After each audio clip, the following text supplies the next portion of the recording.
ಹೇ everyone, so ಈ ವಿಡಿಯೋದಲ್ಲಿ ನಾನು ಸೆಕೆಂಡ್ PU ಬಯಾಲಜಿ ಎಕ್ಸಾಮ್ಗೆ ಡಿಫ್ರೆನ್ಸಸ್ ಮೇಜರ್ ಆಗಿ 2-3 ಮಾರ್ಕ್ಸಲ್ಲಿ ನಾವು ಡಿಫ್ರೆನ್ಸಸ್ಗಳನ್ನು ಕೇಳ್ತಾರೆ. ಸೊ ಆ ಇಂಪಾರ್ಟೆಂಟ್ ಡಿಫ್ರೆನ್ಸಸ್ ಯಾವ್ದಾವ್ದು ಕೇಳಿದ್ದಾರೆ ಅಥವಾ ಕೇಳಬಹುದು ಅನ್ನುವಂಥದ್ದನ್ನು ನಾನು ಇವಾಗ ಹೇಳ್ತಾ ಇದ್ದೀನಿ. ನಾನು ಯಾಕೆ ಎಕ್ಸ್ಪ್ಲೇನ್ ಮಾಡ್ತಿದ್ದೀನಿ, ಡೈರೆಕ್ಟಾಗಿ ನಿಮಗೆ PDF ಕೊಡ್ಬೋದಿತ್ತು. PDF ನಾನು ಹಾಕ್ತೀನಿ ಟೆಲಿಗ್ರಾಮಲ್ಲಿ. ಬಟ್ ನಿಮಗೆ ಬೇರೆ ತರಹ ಕ್ವಶನ್ಸ್ ಕೇಳಿದ್ರಂದರೆ ನೋಡಿ, MCQನಲ್ಲಿ ಕ್ವಶನ್ ಕೇಳ್ಬೋದು, ಬೇರೆ ತರಹ 2 ಮಾರ್ಕ್ಸಲ್ಲಿ ಕ್ವಶನ್ ಕೇಳ್ಬೋದು, ಹಾಟ್ಸಲ್ಲಿ ಕ್ವಶನ್ ಕೇಳ್ಬೋದು. ಹಾಗಾಗಿ ನೀವು ಯಾವಾಗಲೂ ಬೈ ಹಾರ್ಟ್ ಮಾಡೋ ಬದಲು ಕಾನ್ಸೆಪ್ಟನ್ನು ಅರ್ಥ ಮಾಡ್ಕೊಳ್ಳಿ ಅನ್ನೋದು ನನ್ನ ಇಂಟೆನ್ಷನ್. ಸೊ ದಟ್ ನಿಮ್ಗೆ ಹೆಂಗೆ ಕ್ವಶನ್ ಕೇಳಿದ್ರು ಬರ್ತಿಲ್ಲ ಅಂದರೆ ನೀವೇನಂತೀರಾ, ಇವಾಗ ನಾನು ಡಿಫ್ರೆನ್ಸಸ್ಸಲ್ಲಿ ಕ್ವಶನ್ ಹೇಳಿದ್ದೀನಿ, ಡಿಫ್ರೆನ್ಸಸ್ ಬಿಟ್ಟು ಅವ್ರು MCQನಲ್ಲಿ ಕೇಳಿದ್ರಂತಂದರೆ ಮ್ಯಾಮ್ ಹೇಳಿದ್ದು ಒಂದೂ ಕ್ವಶನ್ ಬಂದಿಲ್ಲ ಅಂತ ಅಂದುಬಿಡ್ತೀರಿ. ಅದಕ್ಕೆ ನಾನು ಎಕ್ಸ್ಪ್ಲೇನ್ ಮಾಡ್ತಾಯಿದ್ದೀನಿ. ಸೊ ಹಾಗಾಗಿ ದಯವಿಟ್ಟು ಎಕ್ಸ್ಪ್ಲನೇಷನನ್ನು ಕೇಳಿಸ್ಕೊಳ್ಳಿ. ಓಕೆ, ಜಸ್ಟ್ ನಿಮ್ಗೇನು ಬಹಳ ಹೊತ್ತು ಆಗಲ್ಲ, ಇದು ಒಂದು 8 ಡಿಫ್ರೆನ್ಸಸ್ ಇದೆ ಅಷ್ಟೇ. ಸೊ ಫಸ್ಟ್ ಚಾಪ್ಟ್ರಿಂದ sexual reproduction in flowering plants ಚಾಪ್ಟ್ರಿಂದ ನಿಮಗೆ ಕ್ಲಿಸ್ಟೋಗ್ಯಾಮಸ್ ಮತ್ತು ಚಾಸ್ಮೋಗ್ಯಾಮಸ್ ಫ್ಲವರ್ಸ್ನ differences very very important. Cleistogamous CL ನೆನ್ಪಿಟ್ಕೊಳ್ಳಿ, cleisto closed. Okay, so cleistogamous flowers ಅಂದರೆ ಕ್ಲೋಸ್ಡ್ ಫ್ಲವರ್ಸ್ ಅಂತಂದರೆ, ಸೊ ಆ ಫ್ಲವರಲ್ಲಿ ಆ್ಯಂಥರ್ಸು ಸ್ಟಿಗ್ಮಾ ಎಲ್ಲ ಕ್ಲೋಸ್ಡ್ ಆಗಿರುತ್ತೆ ಅಂತಂದರೆ anther stigma are not exposed. Okay, so ಇದರಲ್ಲಿ ಚಾಸ್ಮೋಗ್ಯಾಮಸ್ಸಲ್ಲಿ ಹೇಗಿರುತ್ತೆ, ಹೀಗೆ ಎಕ್ಸ್ಪೋಸ್ಡ್ ಆಗಿರುತ್ತೆ, ಇದರಲ್ಲಿ ಈ ರೀತಿಯಾಗಿ ಕ್ಲೋಸ್ಡ್ ಇರುತ್ತೆ. ಓಕೆ, ಸೊ ಒಳಗಡೆನೇ ಇರುತ್ತೆ, ಎಕ್ಸ್ಪೋಸ್ಡ್ ಹಿಯರ್ ನಾಟ್. ಕ್ಲಿಸ್ಟೋಗ್ಯಾಮಸಲ್ಲಿ ಒಳಗಡೆನೇ ಇರೋದ್ರಿಂದ ಬೇರೆ ಕಡೆಯಿಂದ ಪೋಲನ್ ಗ್ರೇನ್ ಬೀಳೋದಕ್ಕೆ ಚಾನ್ಸ್ ಇಲ್ಲ. ಸೊ ಓನ್ಲಿ ಸೆಲ್ಫ್ ಪಾಲಿನೇಷನ್ ಅಥವಾ ಆಟೋಗೆಮಿ ಅಕರ್ಸ್. ಚಾಸ್ಮೋಗ್ಯಾಮಸಲ್ಲಿ ಸೆಲ್ಫ್ ಪಾಲಿನೇಷನ್ನು ಆಗಬಹುದು ಅಥವಾ ಇನ್ನೊಂದು ಯಾವುದೋ ಫ್ಲವರಿಂದ ಕ್ರಾಸ್ ಪಾಲಿನೇಷನ್ನು ಆಗಬಹುದು. ನೆಕ್ಸ್ಟ್, ಕ್ಲಿಸ್ಟೋಗ್ಯಾಮಸ್ಗೆ ಪಾಲಿನೇಟರ್ಸ್ ಬೇಕಾಗಿಲ್ಲ, ಚಾಸ್ಮೋಗ್ಯಾಮಸ್ಗೆ ಪಾಲಿನೇಟರ್ಸ್ ಬೇಕಾಗಿದೆ. Very very important. Cleistogamous flowers ಅಂದರೆ ಏನು ಆ್ಯಂಡ್ ದೆನ್ ಅದರ ಇಂಪಾರ್ಟೆನ್ಸ್ ಏನು ಅಂತ ಕೇಳ್ತಾರೆ. ನೋಡಿ, ಇಂಪಾರ್ಟೆನ್ಸ್ ಏನಂದರೆ ಕ್ಲಿಸ್ಟೋಗ್ಯಾಮಸ್ ಫ್ಲವರ್ಸ್ಗೆ ಪಾಲಿನೇಟರ್ಸೇ ಬೇಕಾಗಿಲ್ಲ, ಹೊರಗಡೆಯಿಂದ ಯಾವುದೇ ಪಾಲಿನೇಟಿಂಗ್ ಏಜೆಂಟ್ಸ್ ಬೇಕಾಗಿಲ್ಲ, ತಮಗೆ ತಾವೇ ಸೆಲ್ಫ್ ಪಾಲಿನೇಟನ್ನು ಮಾಡ್ಕೊಂಡ್ಬಿಟ್ಟು ಸೀಡ್ಸನ್ನು ಪ್ರೊಡ್ಯೂಸ್ ಮಾಡುತ್ತೆ. ಬಟ್ ಚಾಸ್ಮೋಗ್ಯಾಮಸ್ಗೆ ಪಾಲಿನೇಟರ್ಸ್ ಆರ್ ನೀಡೆಡ್. ಒಂದು ಕಡೆಯಿಂದ ಪೋಲನ್ ಗ್ರೇನ್ಸನ್ನು ತೊಗೊಂಡು ಬರೋದಕ್ಕೆ ವಿಂಡ್ ಅಥವಾ ಇನ್ಸೆಕ್ಟ್ಸ್ ಯಾವುದಾದ್ರೂ ಪಾಲಿನೇಟರ್ಸು ಬೇಕದಕ್ಕೆ. ಈ ಡಿಫ್ರೆನ್ಸಸ್ ಅಲ್ಲದೆ ಬೇರೆ ರೀತಿಯ 2-3 ಮಾರ್ಕ್ನ ಕ್ವೆಶನ್ ನಾನು ಸಾಧ್ಯ ಆದರೆ ವಿತ್ ಆನ್ಸರ್ಸ್ ಅಪ್ಲೋಡ್ ಮಾಡೋದಕ್ಕೆ ಟ್ರೈ ಮಾಡ್ತೀನಿ. ಇಂಪಾರ್ಟೆಂಟ್ ಕ್ವೆಶನ್ಸ್ ನಾನು ಏನು ಹೇಳಿದ್ದೀನಿ, ಇಂಪಾರ್ಟೆಂಟ್ ಚಾಪ್ಟರ್ಸ್ ಏನು ಹೇಳಿದ್ದೀನಿ ನಾನು, 8 ಚಾಪ್ಟರ್ಸ್ ಟು ಸ್ಕೋರ್ 60+ ಅದಕ್ಕೆ. ಆ್ಯಂಡ್ MCQನ ವೀಡಿಯೋಸನ್ನು ಕೂಡ I will try to upload very soon. ನಾನು ಪ್ರಿಪೇರ್ ಮಾಡ್ತಾಯಿದ್ದೀನಿ, MCQಸ್ಗಳನ್ನು ಪ್ರಿಪೇರ್ ಮಾಡಿ ನಾನು ನಿಮಗೆ once prepared I will upload. ಯಾವ್ಯಾವ ಚಾಪ್ಟರ್ಸ್ ಆಗುತ್ತೆ ನನ್ನ ಕೈಯಿಂದ ಸಾಧ್ಯ ಆದಷ್ಟು ನಾನು ನಿಮಗೆ ಅಪ್ಲೋಡ್ ಮಾಡೋದಕ್ಕೆ ಟ್ರೈ ಮಾಡಿ. ಪೆರಿಕಾರ್ಪ್ ಮತ್ತು ಪೆರಿಸ್ಪರ್ಮ್ನ differences. So it's given here. Pericarp ಅಂತಂದರೆ it is the covering of fruit developed from ovary wall. Perisperm ಅಂತಂದರೆ ಪರ್ಸಿಸ್ಟೆಂಟ್ ನ್ಯೂಸಿಲಸ್ ಅಂದರೆ ಅಥವಾ ರಿಮಿನೆಂಟ್ ಆಫ್ ನ್ಯೂಸಿಲಸ್ ಅಂತಲೂ ಬರ್ಬೋದು. ನೆಕ್ಸ್ಟ್, ಪೆರಿಕಾರ್ಪ್ ಅನ್ನೋದು ಫ್ರೂಟ್ನ part, perisperm is part of seed. And pericarp all ಫ್ರೂಟ್ಸಲ್ಲಿ present ಇರುತ್ತೆ, ಬಟ್ ಪೆರಿಸ್ಪರ್ಮ್ ಎಲ್ಲ ಸೀಡ್ಸಲ್ಲಿ ಇರಬೇಕಂತಿಲ್ಲ, it's present only in few seeds. Next, albuminous ಮತ್ತು ನಾನ್ ಆಲ್ಬುಮಿನಸ್ ಸೀಡ್ಸ್ ಅಂದರೆ, ಆಲ್ಬುಮಿನಸ್ ಅಂತಂದರೆ seeds retain the part of endosperm. Non albuminous ಅಂದರೆ seeds do not have residual endosperm. Okay, so ಅದನ್ನು non albuminous seeds. ನೋಡಿ, ಇವುಗಳನ್ನು MCQನಲ್ಲೂ ನಿಮಗೆ ಕೇಳ್ಬೋದು, so ಹಾಗಾಗಿ ನೋಡ್ಕೊಂಡಿರಿ. ಆ್ಯಂಡ್ ಎಕ್ಸಾಂಪಲ್ಸ್ ಇದ್ರದ್ದು, ಆಲ್ಬುಮಿನಸ್ಗೆ ಯಾವುದು ಬರುತ್ತೆ, ಕ್ಯಾಸ್ಟರ್, ಬಾರ್ಲಿ, ವೀಟ್ ಮತ್ತು ಮೇಸ್. ನಾನ್ ಆಲ್ಬುಮಿನಸ್ಗೆ ಪೀ ಮತ್ತು ಗ್ರೌಂಡ್ನಟ್. ಅಗೇನ್ MCQನಲ್ಲಿ ಕೇಳ್ತಾರೆ ಎಕ್ಸಾಂಪಲ್ಸನ್ನು, ಸೊ ನೋಡ್ಕೊಳ್ಳಿ. ನೆಕ್ಸ್ಟ್, ಸ್ಪರ್ಮ್ಯಾಟೋಜೆನ್ಸಿಸ್ ಮತ್ತು ಊಜೆನ್ಸಿಸ್, ಹ್ಯೂಮನ್ ರಿಪ್ರೊಡಕ್ಷನ್ ಚಾಪ್ಟರ್ದು. So spermatogenesis, oogenesis very very important. 3 ಮಾರ್ಕಲ್ಲಿ ಕೇಳ್ತಾರೆ ನಿಮಗೆ ಡಿಫ್ರೆನ್ಸಸ್. ಸ್ಪರ್ಮ್ಯಾಟೋಜೆನ್ಸಿಸ್ಸು ಪ್ಯೂಬರಿಟಿನಲ್ಲಿ ಬಿಗಿನ್ ಆಗುತ್ತೆ ಅಂತಂದರೆ ಎಟ್ ದ ಏಜ್ ಆಫ್ 12, 13, 14ಗೆ ಸ್ಟಾರ್ಟ್ ಆಗುತ್ತೆ. ಬಟ್ ಊಜೆನಿಸಿಸ್ಸು ಫೀಟಲ್ ಸ್ಟೇಜಲ್ಲೇ, ಮಗು ಹುಟ್ಟೋದಕ್ಕೆ ಮುಂಚೆನೇ, ಅದು ತಾಯಿ ಗರ್ಭದಲ್ಲೇ ಹೆಣ್ಮಗು ಬೆಳೆಯುವಾಗಲೇ ಊಜೆನ್ಸಿಸ್ ಆ ಮಗುನಲ್ಲಿ ಸ್ಟಾರ್ಟ್ ಆಗಿರುತ್ತೆ. ನೆಕ್ಸ್ಟ್, ಸ್ಪರ್ಮ್ಯಾಟೋಜೆನ್ಸಿಸಲ್ಲಿ 4 ಹ್ಯಾಪ್ಲಾಯ್ಡ್ ಸ್ಪರ್ಮ್ಸ್ಗಳು ಪ್ರೊಡ್ಯೂಸ್ ಆಗುತ್ತೆ ಅಥವಾ ಗ್ಯಾಮೆಟ್ಸ್ ಪ್ರೊಡ್ಯೂಸ್ ಆಗುತ್ತೆ. ಊಜೆನ್ಸಿಸಲ್ಲಿ ಓನ್ಲಿ 1 ಹ್ಯಾಪ್ಲಾಯ್ಡ್ ಎಗ್ ಅಥವಾ ಗ್ಯಾಮೆಟ್ ಪ್ರೊಡ್ಯೂಸ್ ಆಗುತ್ತೆ. ನೆಕ್ಸ್ಟ್, ಇದರಲ್ಲಿ ಈಕ್ವಲ್ ಸೈಟೋಕೈನೆಸಿಸ್ ಆಗುತ್ತೆ, ಅಂದರೆ 4 ಈಕ್ವಲ್ ಹ್ಯಾಪ್ಲಾಯ್ಡ್ ಸ್ಪರ್ಮ್ಸ್ ಫಾರ್ಮ್ ಆಗುತ್ತೆ. ಬಟ್ ಇದರಲ್ಲಿ ಅನ್ಈಕ್ವಲ್ ಸೈಟೋಕೈನೆಸಿಸ್ ಆಗುತ್ತೆ. ಯಾಕಂದರೆ ನೋಡಿ, ನಿಮಗೆ ಪ್ರೈಮರಿ ಊಸೈಟ್ ಇದ್ದಿದ್ದು ಒಂದು, ಸೆಕೆಂಡರಿ ಊಸೈಟು ಮತ್ತು ಪೋಲಾರ್ ಬಾಡಿ ಆಗುತ್ತೆ. ನೆಕ್ಸ್ಟ್, ಫರ್ಟಿಲೈಸೇಷನ್ ಆದಮೇಲೆ ಓವಮ್ ಮತ್ತು ಇನ್ನೊಂದು ಪೋಲಾರ್ ಬಾಡಿ ಫಾರ್ಮ್ ಆಗುತ್ತೆ, ಹೌದಾ? ಸೊ ಹಾಗಾಗಿ unequal cytokinesis, cell division unequal ಆಗುತ್ತೆ. Next, no polar bodies form. ಸ್ಪರ್ಮ್ಯಾಟೋಜೆನ್ಸಿಸಲ್ಲಿ ಯಾವುದೇ ಪೋಲಾರ್ ಬಾಡಿ ಫಾರ್ಮ್ ಆಗೋಲ್ಲ. ಊಜೆನ್ಸಿಸಲ್ಲಿ ನೋಡಿ ಪೋಲಾರ್ ಬಾಡೀಸ್ ಫಾರ್ಮ್ ಆಗಿದೆ.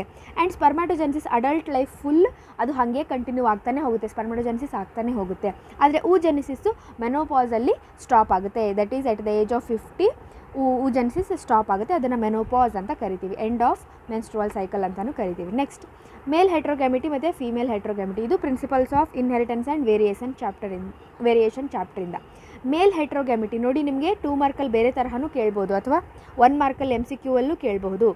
So male produces 2 different types of gametes, ಅದನ್ನು ಮೇಲ್ ಹೆಟ್ರೋಗ್ಯಾಮಿಟಿ ಅಂತೀವಿ. ಫೀಮೇಲ್ ಏನಾದರೂ 2 different type of gametes produce ಮಾಡಿದರೆ ಫೀಮೇಲ್ ಹೆಟ್ರೋಗ್ಯಾಮಿಟಿ ಅಂತ ಕರಿತೀವಿ. ಫಾರ್ ಎಕ್ಸಾಂಪಲ್, ಹ್ಯೂಮನ್ನಲ್ಲಿ ಮೇಲ್ಸಲ್ಲಿ ಸ್ಪರ್ಮ್ಸ್ ಪ್ರೊಡ್ಯೂಸ್ ಆಗುತ್ತಲ್ವ gamete, XY kind of gametes ಇರುತ್ತೆ. ಅಂದರೆ ಒಂದಕ್ಕೆ X ಹೋಗುತ್ತೆ, ಇನ್ನೊಂದಕ್ಕೆ Y ಹೋಗುತ್ತೆ. ಆದರೆ ಫೀಮೇಲ್ಸಲ್ಲಿ ಹಾಗಲ್ಲ, ಎರಡಕ್ಕೂ ಎಕ್ಸೇ ಹೋಗಬೇಕು. ಹಾಗಾಗಿ ಇದು ಮೇಲ್ ಹೆಟ್ರೋಗ್ಯಾಮಿಟಿ ಹ್ಯೂಮನ್ಸಲ್ಲಿ ಕಂಡುಬರುತ್ತೆ. Female heterogamety ಬರ್ಡ್ಸಲ್ಲಿ ZW type of ಎಗ್ಸನ್ನು, ಅಂದರೆ ಒಂದು ಎಗ್ಗಿಗೆ Z ಹೋಗ್ಬೋದು, ಇನ್ನೊಂದು ಎಗ್ಗಿಗೆ ಗ್ಯಾಮೆಟ್ಗೆ W ಕ್ರೋಮೋಸೋಮ್ ಹೋಗ್ಬೋದು. ಹಾಗಾಗಿ ಸೊ ಇದನ್ನು ಫೀಮೇಲ್ ಹೆಟ್ರೋಗ್ಯಾಮಿಟಿ ಅಂತ ಕರಿತೀವಿ. ನೆಕ್ಸ್ಟ್ ಎಕ್ಸಾಂಪಲ್ಸ್ ಕೂಡ ನೋಡ್ಕೊಳ್ಳಿ. ಗ್ರಾಸ್ ಹೋಪರು ಹ್ಯೂಮನ್ ಮೇಲ್ ಹೆಟ್ರೋಗ್ಯಾಮಿಟಿಗೆ, ಫೀಮೇಲ್ ಹೆಟ್ರೋಗ್ಯಾಮಿಟಿಗೆ ಬರ್ಡ್ಸ್ MCQನಲ್ಲಿ ಕೇಳ್ತಾರೆ. ಓಕೆ, ನೆಕ್ಸ್ಟ್ ಲಿಂಕೇಜ್ ಮತ್ತು ರೀಕಾಂಬಿನೇಷನ್ನ ಡಿಫ್ರೆನ್ಸಸ್ಸನ್ನು ನಿಮಗೆ ಕೇಳ್ಬೋದು. Principles of inheritance and variation ಚಾಪ್ಟರ್ದು. ಲಿಂಕೇಜ್ ಅಂದರೆ 2 genes are very close to each other. ರೀಕಾಂಬಿನೇಷನಲ್ಲಿ 2 ಜೀನ್ಸ್ ಆರ್ ಅಪಾರ್ಟ್, ದೂರ ಇರುತ್ತೆ.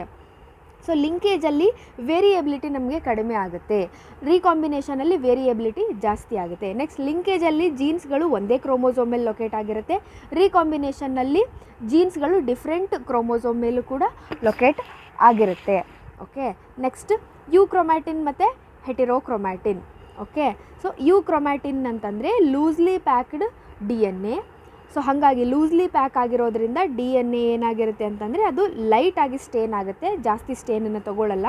ಹಾಗೂ ಇದು ಜೆನೆಟಿಕಲಿ ಆ್ಯಕ್ಟಿವ್, ಅಂದರೆ ಟ್ರಾನ್ಸ್ಕ್ರಿಪ್ಷನಲ್ಲಿ ಆ್ಯಕ್ಟಿವ್ ಇರುತ್ತೆ. ಇದರಿಂದ ಈಸಿಯಾಗಿ ನಾವು ಟ್ರಾನ್ಸ್ಕ್ರಿಪ್ಷನ್ ಮಾಡಿಬಿಟ್ಟು ಪ್ರೋಟೀನ್ಸನ್ನು ತಯಾರು ಮಾಡಬಹುದು. ನೆಕ್ಸ್ಟ್ ಹೆಟ್ರೋಕ್ರೊಮ್ಯಾಟಿನ್ ಅಂತಂದರೆ ಇದು ಡೆನ್ಸ್ಲಿ ಪ್ಯಾಕ್ಡ್ ಆಗಿರುತ್ತೆ. ಓಕೆ, ಸೊ ಅಂತಂದರೆ ಪೂರ್ತಿ ಏನಾಗಿರುತ್ತೆ, ಅದು ಈ ರೀತಿ ಡೆನ್ಸ್ಲಿ ಪ್ಯಾಕ್ಡ್ DNA ಇರುತ್ತೆ. ಹಾಗಾಗಿ ಅದು ಡಾರ್ಕಾಗಿ ಸ್ಟೇನ್ ಆಗುತ್ತೆ ನಮಗೆ ಸ್ಟೇನ್ ಹಾಕಿದಾಗ. ಆ್ಯಂಡ್ ಜೆನೆಟಿಕಲಿ ಇನ್ಆ್ಯಕ್ಟಿವ್ ಇರುತ್ತೆ, ಯಾಕಂದರೆ ಇದರಲ್ಲಿ DNA ಎಲ್ಲ ಸುರುಳಿ ಸುತ್ತಕೊಂಡಿರೋದ್ರಿಂದ ನಮಗೆ ಟ್ರಾನ್ಸ್ಕ್ರಿಪ್ಷನ್ನಿಗೆ ಜೀನ್ಸ್ ಅವೈಲೇಬಲ್ ಇರೋದಿಲ್ಲ. ಓಕೆ, ನೆಕ್ಸ್ಟ್ ಮ್ಯಾಲಿಗ್ನೆಂಟ್ ಟ್ಯೂಮರ್ ಮತ್ತು ಬಿನೈನ್ ಟ್ಯೂಮರ್. ಸೊ ಇದು ಹ್ಯೂಮನ್ ಹೆಲ್ತ್ ಆ್ಯಂಡ್ ಡಿಸೀಸಸ್ ಚಾಪ್ಟರಿಂದ. ಮ್ಯಾಲಿಗ್ನೆಂಟ್ ಟ್ಯೂಮರಲ್ಲಿ ಮೆಟಾಸ್ಟ್ಯಾಸಿಸ್ ನಮಗೆ ಕಂಡುಬರುತ್ತೆ, ಬಿನೈನಲ್ಲಿ ಮೆಟಾಸ್ಟ್ಯಾಸಿಸ್ ಇರೋದಿಲ್ಲ. ಮೆಟಾಸ್ಟ್ಯಾಸಿಸ್ ಅಂತಂದರೆ ಟ್ಯೂಮರ್ನ ಸೆಲ್ಸ್ಗಳು ಒಂದು ಕಡೆಯಿಂದ ಇನ್ನೊಂದು ಭಾಗಕ್ಕೆ ಸ್ಪ್ರೆಡ್ ಆಗುವಂಥದ್ದು. ನೋಡಿ, they spread to other parts of the body ಮ್ಯಾಲಿಗ್ನೆಂಟಲ್ಲಿ. ಬಿನೈನಲ್ಲಿ do not spread to other parts.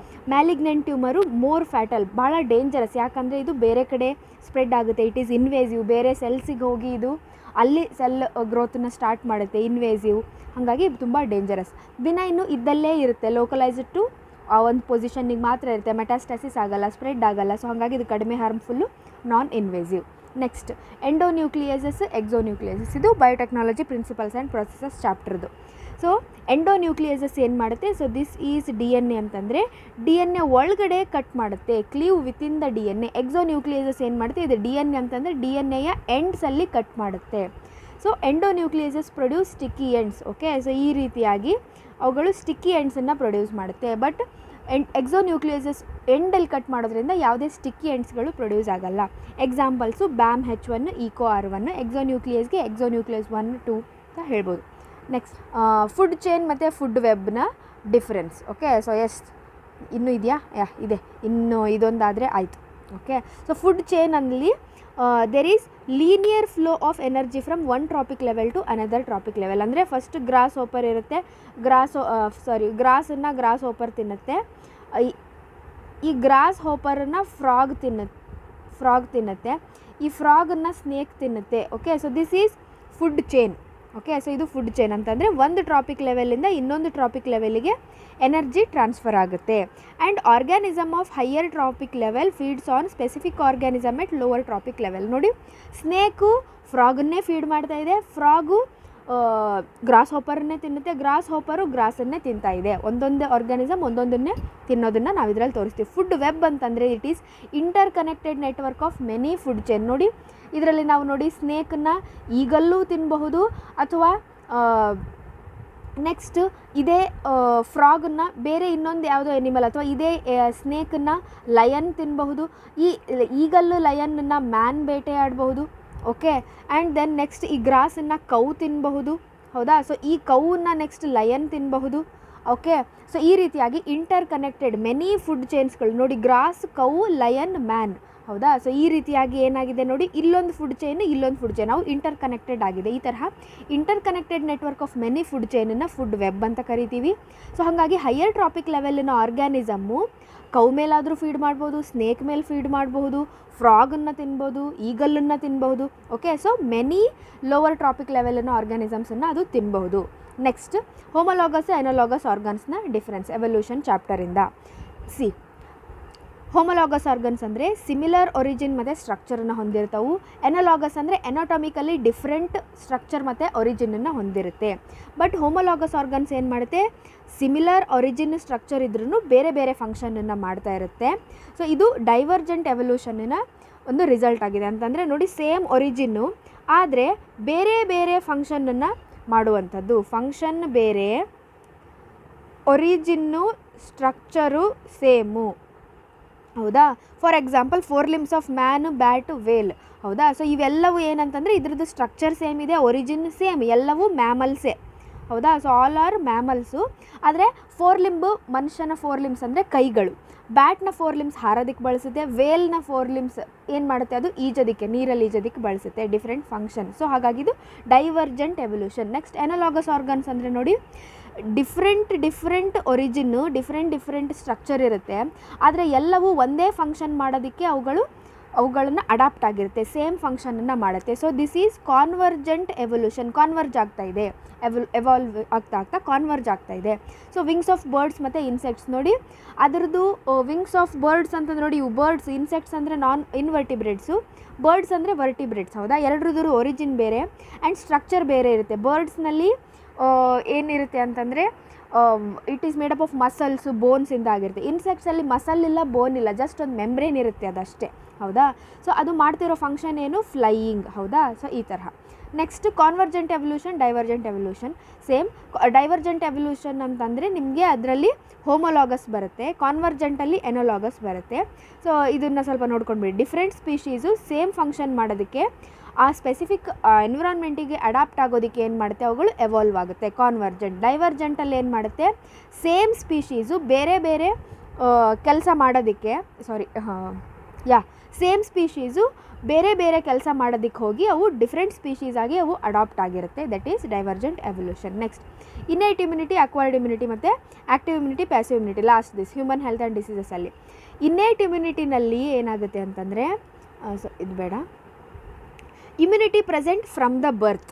Acquired ಇಮ್ಯುನಿಟಿನಲ್ಲಿ ಆಫ್ಟರ್ ಎಕ್ಸ್ಪೋಜರ್ ಟು ಪ್ಯಾಥೋಜನ್, ಹುಟ್ಟಿದ ಮೇಲೆ ಪ್ಯಾಥೋಜನ್ನಿಗೆ ಎಕ್ಸ್ಪೋಜರ್ ಆದಮೇಲೆ ಇಮ್ಯುನಿಟಿ ಡೆವಲಪ್ ಆಗುತ್ತೆ. Next innate immunity non specific to pathogen ಅಥವಾ non specific to any disease. Acquired immunity it is specific to antigen ಅಥವಾ disease. Next innate immunity fast ರೆಸ್ಪಾನ್ಸನ್ನು ತೋರಿಸುತ್ತೆ, acquired immunity slow ರೆಸ್ಪಾನ್ಸನ್ನು ತೋರಿಸುತ್ತೆ. ಯಾಕಂದರೆ ಒಂದು ಪ್ಯಾಥೋಜನ್ ಬಂದು ಆಮೇಲೆ ಆ್ಯಂಟಿಬಾಡೀಸ್ ಪ್ರೊಡ್ಯೂಸ್ ಆಗಬೇಕು, ಹಾಗಾಗಿ ಸ್ಲೋ. ಇನ್ನೇಟ್ ಇಮ್ಯುನಿಟಿ ಮೊದಲಿಂದ ಹುಟ್ಟಿದ ತಕ್ಷಣವೇ ಇರುತ್ತೆ, ಬಂದ ತಕ್ಷಣ ಅಟ್ಯಾಕ್ ಮಾಡಿಬಿಡುತ್ತೆ. Next no memory of antigen. ಆ್ಯಂಟಿಜನ್ನಿನ ಮೆಮೊರಿ ಬೇಕಾಗಿಲ್ಲ ಅದಕ್ಕೆ, ಹೊಸದಾಗಿ ಯಾವುದೇ ಬಂದ್ರೂ ಮೊದಲೇ ಇನ್ನೇಟ್ ಇಮ್ಯುನಿಟಿ ಏನು ಮಾಡುತ್ತೆ, ರೆಡಿ ಇರುತ್ತೆ, ಫೈಟ್ ಮಾಡುತ್ತೆ. ಬಟ್ ಇದಕ್ಕೆ ಮೆಮೊರಿ ಬೇಸ್ಡ್, ಅಂದರೆ ಒಂದು ಸರ್ತಿ ಆ್ಯಂಟಿಜನ್ ಬಂತ ಅದಕ್ಕೆ ಅಪೋಸಿಟಾಗಿ ಆ್ಯಂಟಿಬಾಡೀಸನ್ನು ಪ್ರೊಡ್ಯೂಸ್ ಮಾಡ್ಕೊಳ್ಳುತ್ತೆ. ನೆಕ್ಸ್ಟ್ ಟೈಮ್ ಅದೇ ಇನ್ನೊಂದು ಸರ್ತಿ ಬಂದಾಗ ಅವಾಗ ಅದು ಅಟ್ಯಾಕ್ ಮಾಡುತ್ತೆ. ಸೊ ಹಾಗಾಗಿ ಮೆಮೊರಿ ಬೇಸ್ಡ್ ನೆನ್ಪಿಟ್ಕೊಳ್ಳುತ್ತೆ acquired. Next last one active immunity ಮತ್ತು ಪ್ಯಾಸಿವ್ ಇಮ್ಯುನಿಟಿ. ಆ್ಯಕ್ಟಿವ್ ಇಮ್ಯುನಿಟಿನಲ್ಲಿ ನಿಮಗೆ ಸ್ಲೋ ರಿಯಾಕ್ಷನ್ ಇರುತ್ತೆ, ಪ್ಯಾಸಿವಲ್ಲಿ ಫಾಸ್ಟ್ ರಿಯಾಕ್ಷನ್ ಇರುತ್ತೆ. ಯಾಕೆ ಅಂತಂದರೆ ಆ್ಯಕ್ಟಿವ್ ಇಮ್ಯುನಿಟಿನಲ್ಲಿ ಏನು ಮಾಡ್ತೀವಿ ಅಂತಂದರೆ ಆ್ಯಂಟಿಬಾಡೀಸು ಬಾಡಿಯಲ್ಲೇ ಪ್ರೊಡ್ಯೂಸ್ ಆಗುತ್ತೆ ಆ್ಯಕ್ಟಿವ್ ಆಗಿ. ನಮ್ಮ ಬಾಡಿನಲ್ಲಿ ಒಂದು ಪ್ಯಾಥೋಜನ್ ಎಂಟರ್ ಆದ ತಕ್ಷಣ ಅದಕ್ಕೆ ವಿರುದ್ಧವಾಗಿ ನಾವು ಆ್ಯಂಟಿಬಾಡೀಸ್ನ ಪ್ರೊಡ್ಯೂಸ್ ಮಾಡ್ತೀವಿ. ಸೊ ಹಾಗಾಗಿ ಇದು ಸ್ಲೋ ಆಗುತ್ತೆ ಹಾಗೂ ನಮ್ಮ ಬಾಡಿನಲ್ಲೇ ಪ್ರೊಡ್ಯೂಸ್ ಆಗುತ್ತೆ. ಪ್ಯಾಸಿವ್ ಇಮ್ಯುನಿಟಿನಲ್ಲಿ ರೆಡಿಮೇಡಾಗಿ ಆ್ಯಂಟಿಬಾಡೀಸನ್ನು ಡೈರೆಕ್ಟಾಗಿ ಬಾಡಿಗೆ ಹಾಕಿಬಿಡ್ತೀವಿ ನಾವು. ಸೊ ಹಾಗಾಗಿ ಫಾಸ್ಟ್ ರಿಯಾಕ್ಷನ್ ಇರುತ್ತೆ. And active immunity memory based ಆಗಿರುತ್ತೆ. ಪ್ಯಾಸಿವ್ ಇಮ್ಯುನಿಟಿಗೆ ಮೆಮೊರಿ ಬೇಕಾಗಿಲ್ಲ, ಹೊರಗಡೆಯಿಂದ ನಾವು ಆ್ಯಂಟಿಬಾಡಿ ಹಾಕಿದ್ದೀವಿ. ಓಕೆ. ಸೊ ಎಕ್ಸಾಂಪಲ್ ಇದಕ್ಕೆ ಆ್ಯಕ್ಟಿವ್ ಇಮ್ಯುನಿಟಿನಲ್ಲಿ immunisation. For example polio, hepatitis B ಏನು ಮಾಡ್ತೀವಿ ನಾವು ಅಂತಂದರೆ ಡಿಸ್ಆರ್ಮ್ಡ್ ಪ್ಯಾಥೋಜನ್ಸನ್ನು ನಾವು ಬಾಡಿಗೆ ಹಾಕಿ ಬಾಡಿ ಏನು ಮಾಡಬೇಕು, ಆ್ಯಂಟಿಬಾಡೀಸ್ ಪ್ರೊಡ್ಯೂಸ್ ಮಾಡಲಿ ಅಂತ ನಾವು ಬಿಡ್ತೀವಿ ಅದನ್ನು. ಓಕೆ. ಬಟ್ ಪ್ಯಾಸಿವ್ ಇಮ್ಯುನಿಟಿನಲ್ಲಿ ಏನಂತಂದರೆ ಸಡನ್ನಾಗಿ ಸ್ನೇಕ್ ಬೈಟು ಕಡಿದ ತಕ್ಷಣ ನಾವು ಅದಕ್ಕೆ ಆ್ಯಂಟಿಟಾಕ್ಸಿನನ್ನು ಹಾಕ್ತೀವಿ. ಮೊದಲೇ ನಾವು ನಾಳೆ ಹಾವು ಕಡಿತೈತಿ ಇವರಿಗೆ ಮೊದಲಿಂದಾನೇ ನಾವು ಆ್ಯಂಟಿಟಾಕ್ಸಿನನ್ನು ಕೊಟ್ಟು ಬಿಡೋಣ ಅಂತ ಕೊಟ್ಟಿರಲ್ಲ. ಹಾವು ಕಡಿದ ಮೇಲೇ ಅದಕ್ಕೆ ಆ್ಯಂಟಿಟಾಕ್ಸಿನ್ ಕೊಡ್ತೀವಿ, ರೆಡಿಮೇಡ್ ಆ್ಯಂಟಿಬಾಡೀಸನ್ನ ಕೊಡ್ತೀವಿ. ಇನ್ನು ಕೊಲೋಸ್ಟ್ರಮ್ ಆ್ಯಂಟಿಬಾಡೀಸ್, ತಾಯಿ ಹಾಲಿಂದ ಏನು ಸಿಗುತ್ತೆ ಮಗುಗೆ ಡೈರೆಕ್ಟಾಗಿ ಆ್ಯಂಟಿಬಾಡೀಸು ಸಿಗ್ತಾ ಇದೆ ಕೊಲೋಸ್ಟ್ರಮ್ ಮುಖಾಂತರ. So this is passive immunity. So these were all important differences. Well, this is it for this video. Happy learning, my dear students. PDF Telegram alli irutte, you can download from that.